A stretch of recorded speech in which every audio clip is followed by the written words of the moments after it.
السلام علیکم ورحمۃ اللہ وبرکاتہ۔ اس جنگ کے اندر کئی جنات مارے گئے اور بالآخر فرشتے جنات پر غالب آ گئے اور فرشتوں نے جنات کو مار مار کر سمندروں اور جزیروں کے اندر قید کر دیا۔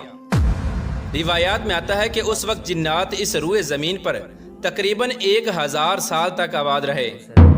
پیار دوستو، اگر بعض تاریخی کتابوں کا مطالعہ کیا جائے تو ان کے اندر کئی ساری ایسی مخلوقات کا ذکر ملتا ہے جو مخلوقات انسانوں اور جنات سے پہلے اس روئے زمین پر آباد تھیں۔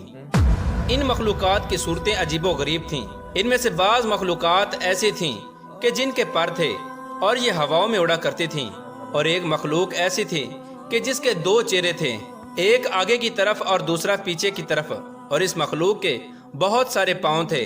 اور اسی روئے زمین پر اللہ تبارک و تعالیٰ نے ایک ایسی مخلوق کو بھی پیدا فرمایا کہ جس کا جسم شیر کی طرح اور منہ ایک پرندے کی طرح، اور اس مخلوق کے لمبے لمبے بال اور اس کی دم بھی تھی، اور یہ مخلوق مکھیوں کی طرح بن بناتی تھی۔ اور اس روئے زمین پر آباد ہونے والی ایک مخلوق ایسی بھی تھی کہ جس کے دانت چھری اور خنجر کی طرح لمبے لمبے تھے اور اس کے لمبے لمبے کان تھے۔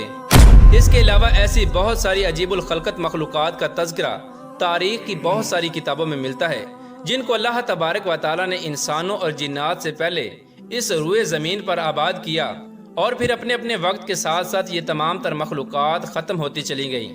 حضرت عمر رضی اللہ تعالی عنہ بیان فرماتے ہیں کہ اس روئے زمین پر 1020 مخلوقات آباد تھیں، جن میں سے تقریباً 420 مخلوقات سطح سمندر پر آباد تھیں اور باقی مخلوقات سمندر کے اندر رہتی تھیں۔ پیار دوستو، یہ باتیں سننے میں تو عجیب و غریب لگتی ہیں، لیکن اللہ تبارک و تعالیٰ کی قدرت سے بعید نہیں۔ بے شک اللہ تبارک و تعالیٰ ہر طرح کی مخلوق کو پیدا کرنے پر قادر ہے۔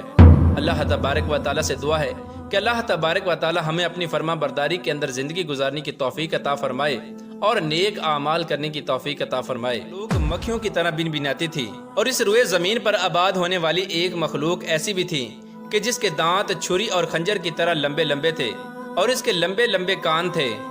اس کے علاوہ ایسی بہت ساری عجیب الخلقت مخلوقات کا تذکرہ تاریخ کی بہت ساری کتابوں میں ملتا ہے، جن کو اللہ تبارک و تعالیٰ نے انسانوں اور جنات سے پہلے اس روئے زمین پر آباد کیا، اور پھر اپنے اپنے وقت کے ساتھ ساتھ یہ تمام تر مخلوقات ختم ہوتی چلی گئیں۔